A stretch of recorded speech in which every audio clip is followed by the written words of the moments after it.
गणेशोत्सवाच्या पार्श्वभूमीवर नाशिक पोलीस हे आक्रमक झालेत। शहरात विविध ठिकाणी कॉम्बिंग ऑपरेशन सुरू करण्यात आलेले आहे। तडीपार गुन्हेगारांचीही तपासणी सुरू आहे। काही गणेश अस्त्र आढळल्यानं पोलिसांनी कारवाई देखील केल्याची माहिती समोर येते। नाशिक शहरात विविध ठिकाणी कॉम्बिंग ऑपरेशन सुरू आहे।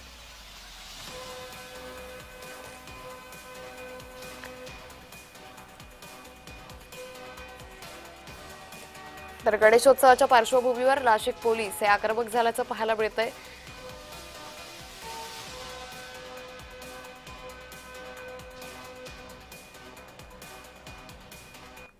या कॉम्बिंग ऑपरेशन दरम्यान एकूण रेकॉर्डवरचे 127 गुन्हेगार चेक करण्यात आलेले आहेत। तडीपार असलेल्या एकूण 32 आरोपींपैकी सर्व आरोपींना या ठिकाणी चेक करण्यात आलेला आहे आणि त्यापैकी एक आरोपी सूरज कांतीलाल वर्मा हा अनधिकृतपणे वास्तव्यास मिळून आल्यामुळे त्याच्यावरती कायदेशीर कारवाई करण्यात आलेली आहे। तसेच बेकायदेशीररित्या हत्यार बाळगणारे रेकॉर्डवरचे एकूण 31 गुन्हेगार चेक करण्यात आलेले आहेत।